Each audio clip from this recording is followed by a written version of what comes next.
Comment s'est passé le confinement pour toi? Pour moi, le confinement, ça s'est plutôt bien passé. J'ai pu me reposer et ensuite, je faisais mes devoirs l'après-midi, donc c'était calme. C'était difficile. C'était un peu ennuyant. Je m'attendais à ce que ce soit difficile et ça a été plus facile que ce que je pensais. Comment t'es-tu organisé pour les devoirs? Je regardais sur It's Learning et École Directe et je les faisais l'après-midi, voilà. Je me levais tous les jours à 8h et je faisais mes devoirs jusqu'à midi. On avait les profs qui nous donnaient les devoirs en ligne, puis on voyait avec les gens de la classe ce qu'ils avaient fait comme devoir, ce qu'il fallait faire. Qu'as-tu fait durant ton temps libre? Je suppose te reposer et jouer un petit peu aux jeux vidéo, non? Voilà. C'est ça, me reposer, oui, jouer aux jeux vidéo et regarder YouTube. Manger. Voilà, Manger, je suppose. Pas grand-chose. J'ai un peu joué à certains jeux, j'ai dessiné. Est-ce que tu as une idée de ce qui va se passer, à ton avis? Dans les prochains mois, ça va être compliqué. Peut-être un deuxième confinement par région. Je sais pas du tout ce qui va se passer, mais ça m'étonnerait qu'on soit reconfiné.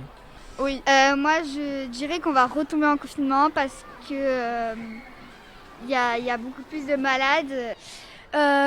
As-tu d'autres choses à dire? Faites attention au Covid, appliquez bien les gestes barrières et puis mettez le masque et voilà. Merci.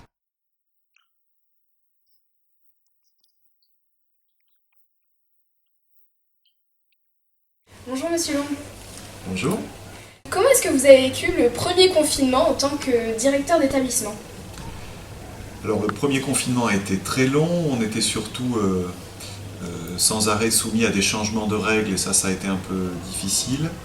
On a eu le sentiment d'être à la fois de la part des enseignants, des salariés, des parents et des élèves, tous assez vite au travail et très adaptables, très réactifs par rapport à tout ce qu'il a fallu mettre en place en termes de suivi de la scolarité, suivi des cours, visio éventuels, remontée des problèmes, risque de décrochage des jeunes, etc. On a plutôt réussi à faire ça collectivement de manière efficace. Ce qui a été le plus dur, c'est sûrement d'absorber ou d'entendre les inquiétudes de chacun à son poste, c'est-à-dire rester disponible pour les personnes qui étaient soit inquiètes parce qu'elles voyaient les jours filer et qu'elles perdaient prise, soit parce que des familles étaient inquiètes vous voulez que je tienne le micro peut-être? Non, c'est... soit inquiètes, pardon, pour la manière dont les élèves réussissait à suivre plus ou moins bien les cours, etc. C'est-à-dire continuer à entendre chacun là où il en était de ses inquiétudes et de ses angoisses. Pour le reste, la première partie du confinement, le temps où vraiment chacun était chez soi, une fois qu'on a pris notre rythme, ça s'est plutôt bien passé. Qu'est-ce que vous avez apprécié justement durant ce premier confinement ?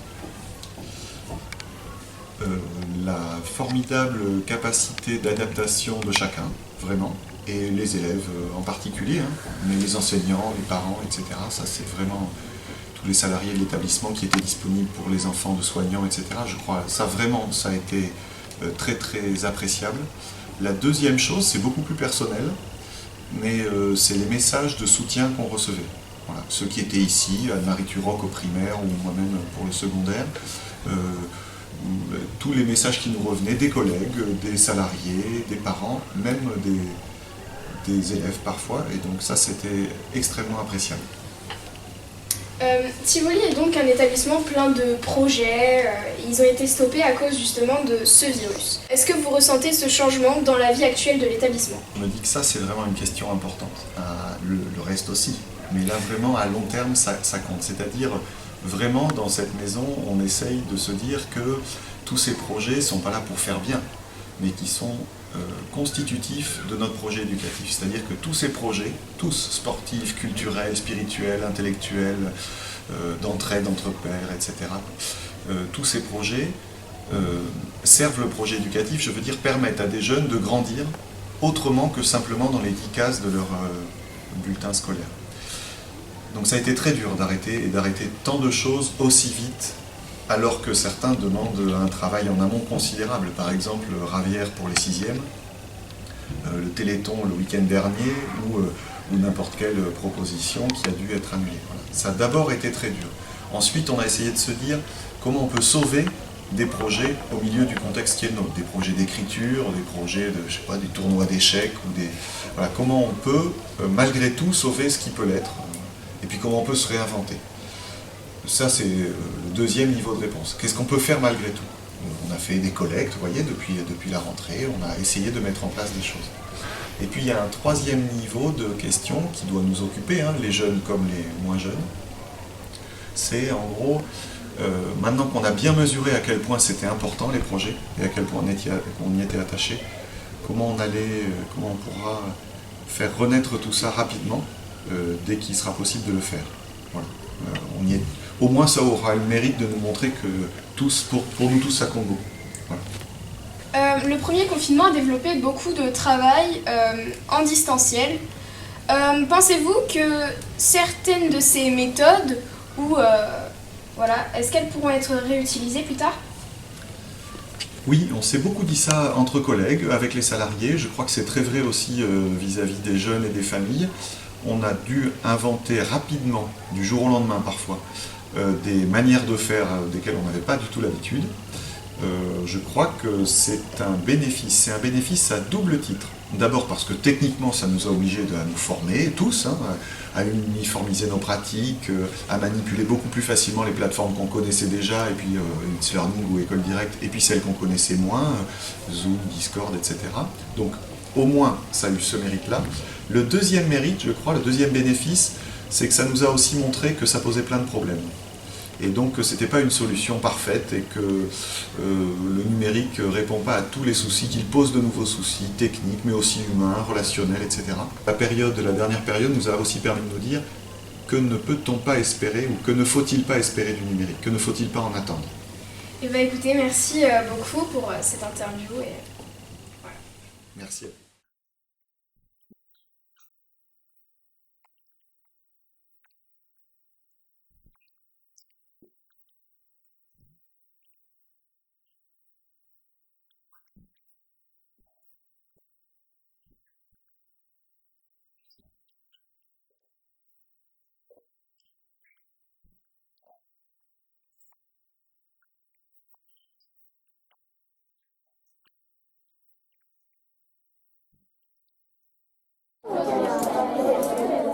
La journée a commencé en classe avec un petit exercice où chaque élève devait se présenter à son voisin de table et lui demander des informations sur ses loisirs.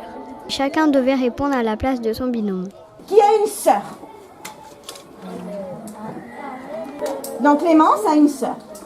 Qui pratique un instrument de musique? Ok, alors on va faire un peu les curieux, vous êtes d'accord? Par exemple, Achille pratique quel instrument, Maëlle? Du piano, ok. Constantin, qu'est-ce qu'elle pratique, Aurélie? De la guitare? Ok. Que pratique Antoine? De la flûte traversière. Oh, joli, de la flûte traversière. Que pratique Jacques?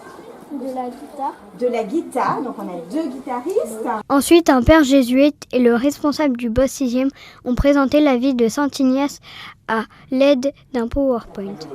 Pourquoi est-ce que Tivoli est là? Et c'est dans quelle histoire est-ce que ça s'inscrit?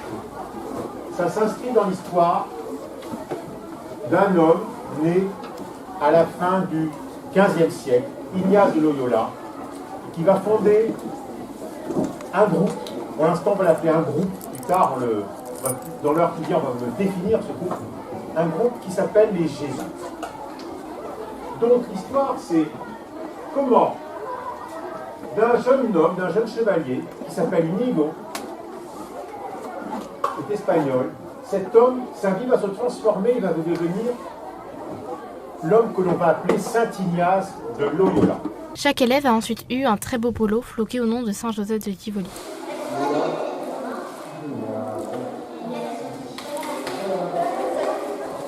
Un jeu où on se posait des questions a permis de mieux se connaître.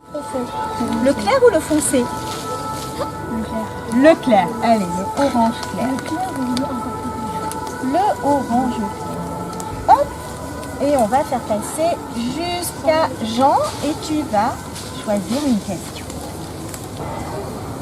Quels sont les moments les plus précieux vécus avec ton ou ta meilleure amie? Ok, alors imaginez un moment précieux que vous avez vécu avec votre meilleur ami ou amie.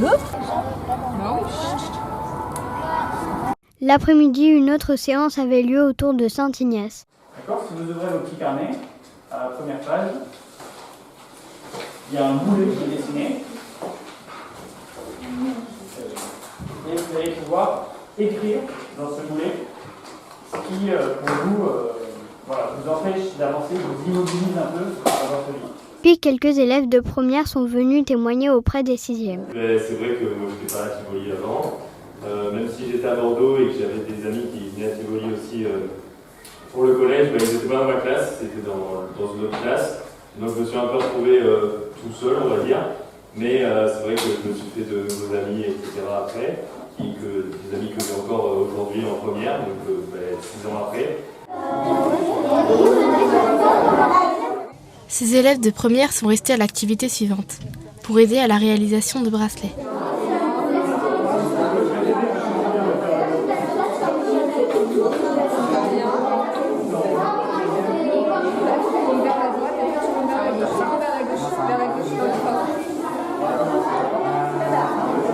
La journée s'est ensuite terminée avec la réalisation d'un blason pour chaque classe de 6e. La séance était introduite par un petit cours de Madame Beige-Crière sur la signification des couleurs et des motifs sur les blasons du Moyen-Âge. Alors, pour faire court, un blason, ça va être un ensemble d'emblèmes qui peuvent être des meubles, c'est-à-dire des représentations d'objets ou d'animaux, et des couleurs qui ont des significations précises, particulières.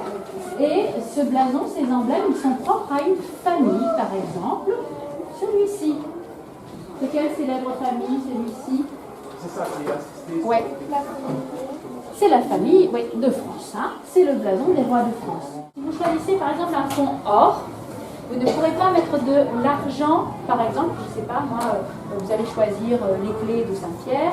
Vous ne pouvez pas, qu'est-ce qu'on pourrait dire, je sais pas, il y a un ours, vous ne pouvez pas choisir un ours argent à mettre sur votre fond or. Le problème est d'origine technique à l'époque, c'est que l'or et l'argent ont le même point de fusion. Quand on les fait fondre pour créer le blason, eh bien, ils sont à la même température liquide. Donc qu'est-ce qui va se passer? On ne va pas pouvoir les mettre l'un sur l'autre, ils vont se mélanger. D'accord? Donc voilà, hein, ça impose cette règle-là. Soit on prend un fond métal, or ou argent, et on ajoute les couleurs, soit on prend un fond de couleur, et on lui rajoutera des emblèmes or ou argent.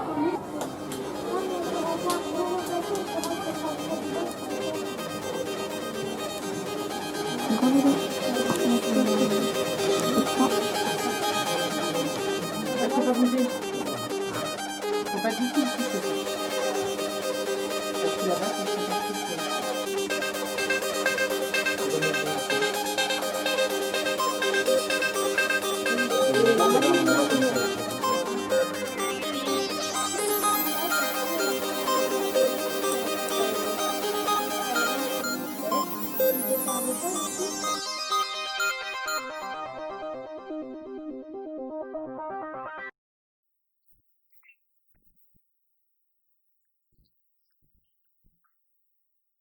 Bonjour les sixièmes. Est-ce que vous vous souvenez de qui c'est Saint Ignace de Loyola? Oui, c'est un jésuite.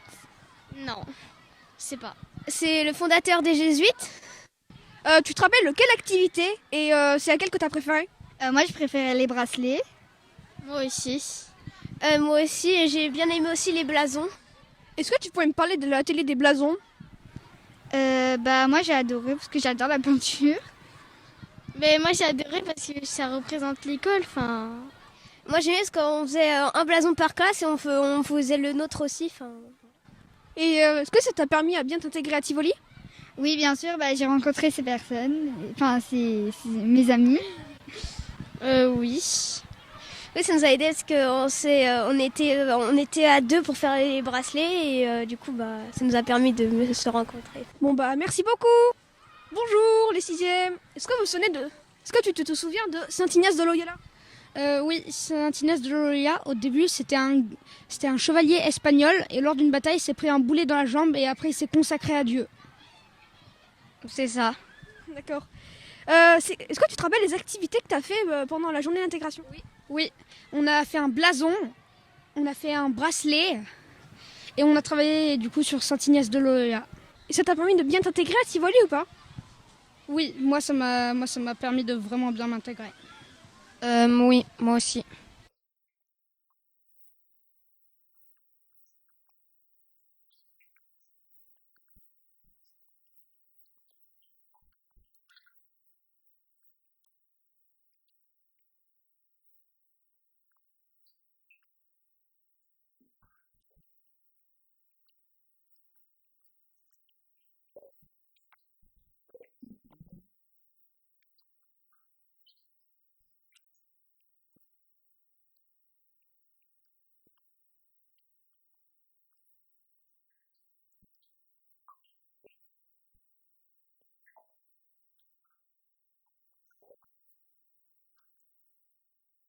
Les mots nous consolent, virgule, nous portent, virgule, nous rendent meilleurs, plus combatifs, virgule, mieux armés. À cause du Covid, la dictée a eu lieu sous forme d'une visioconférence avec Michael Gregorio, imitateur d'inconnu, qui a lu la dictée à nos champions en orthographe. Mettez basket et pas la maladie. Point d'exclamation. La course est peut-être longue et difficile, mais tu vas la gagner. Le cross n'a pu se faire tous ensemble comme d'habitude, et c'est donc les professeurs de sport qui ont fait marcher chaque classe pendant les heures de sport, avec une application mise en place par l'association ELA.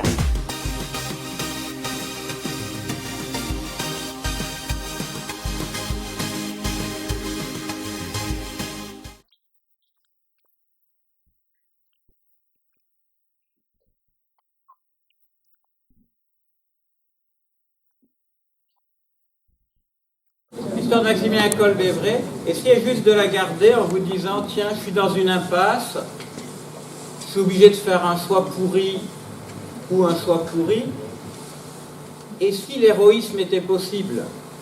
Et si le sublime était possible? Et si l'inattendu était possible? Et pourquoi pas? Pourquoi s'interdire les sommets? Pourquoi s'interdire la vie héroïque?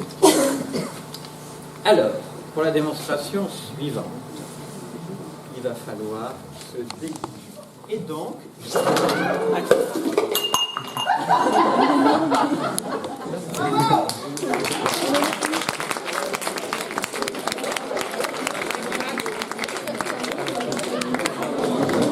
Eh bien, ceci peut nous donner à réfléchir. Parce que, préoccupé par mon idée de me déguiser, je me suis dit, j'ai besoin de mon petit tissu. Moi, avoir besoin de tissu. Moi, prendre tissu. Et moi, pas voir conséquences. Et donc, si on peut cliquer, on peut appeler ça le problème de la courte vue dans nos choix. C'est-à-dire que, n'ayant regardé que cette partie du monde, j'ai vu mon besoin immédiat, il me faut un tissu, et j'ai pas réfléchi aux conséquences de l'acte. Je me souviens qu'assez rapidement, pendant cette année scolaire, au lycée Sainte-Geneviève à Versailles, on ne nous a pas imposé grand-chose en ce qui concerne la religion, je pense que c'est un peu comme ici.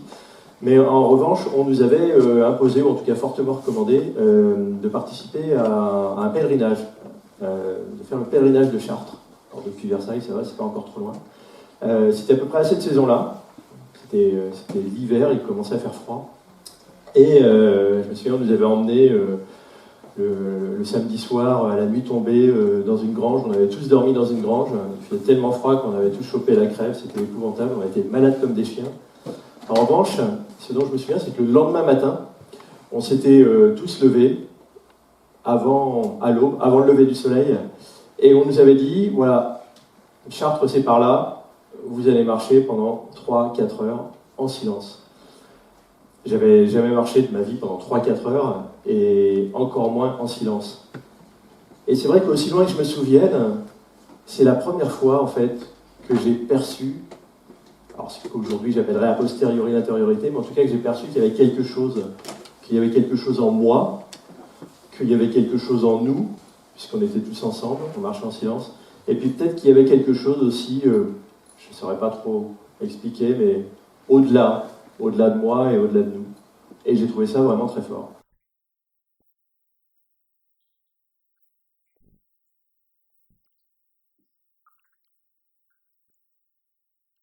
Chaque année à Tivoli, il y a les élections des délégués de classe et de niveau. Les votes se font à main levée ou sur bulletin secret. Cela dépend des élections. Sur ces images, ce sont des votes à bulletin secret au niveau 6e. Même chose chez les premières. Les candidats se présentent, mais ils peuvent aussi être élus sans être présentés, comme pour les élections au lycée.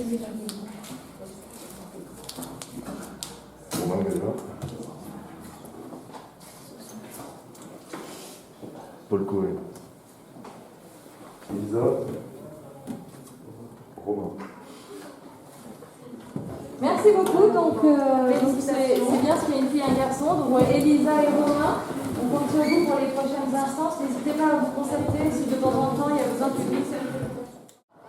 Et quand vous allez continuer votre... Sur ces images, vous pouvez voir une réunion des délégués en 4e. Pour ensuite vous inscrire dans une école, quelle qu'elle soit, eh bien, les responsables vont regarder votre implication. Ils vont regarder vos notes, bien sûr, mais ils vont regarder votre implication.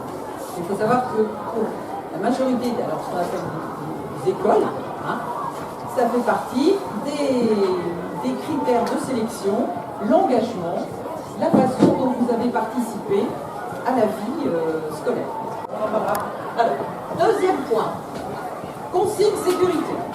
Alors j'ai fait des magnifiques affiches. Ce sont des affiches que je souhaite qu'on puisse mettre dans les classes pour que chacun puisse s'y référer. Alors vous allez les coller dans le petit cahier. Mais avant cela, je voudrais qu'on les regarde ensemble et que vous me disiez si vous les trouvez pertinentes, bien faites, efficaces ou pas.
présenter? Alors, je m'appelle Alexandre, je suis en classe de 4ème 3 et je fais partie de Tivoli Orchestra. Et ça fait combien de temps que tu fais partie du Tivoli Orchestra? J'ai commencé en 5ème et ça m'a beaucoup plu, du coup je suis resté. D'accord. Et de quel instrument joues-tu? Je joue de la guitare depuis que j'ai 6 ans, du coup ça fait 6 ans que j'en fais. Est-ce que t'aimes Tivoli Orchestra? Oui, j'aime beaucoup Tivoli Orchestra. Qu'est-ce qui te plaît dans cette activité? Mais de base, moi je connaissais pas trop, mais j'aimais déjà la musique. On m'a proposé de venir voir et j'ai tout de suite accroché. Est-ce que t'as déjà joué en public? En public? Est-ce que j'ai déjà joué en public? Oui, quand j'étais petit, je faisais des concerts ou des trucs comme ça. Même dans un bar, j'ai déjà fait une fois. Est-ce que t'as envie de te produire? Ah oui, ça j'ai beaucoup envie. Bah merci beaucoup. Bonjour, est-ce que vous pouvez vous présenter? Bonjour, je suis Monsieur Monfollet, prof de musique à Tivoli, éducation musicale. D'accord. Et c'est quoi Tivoli Orchestra? Tivoli Orchestra, c'est un orchestre de jeunes, de collégiens et de lycéens, voilà, qui répètent ensemble pour l'instant en attendant de faire des concerts. Et ça sert à quoi?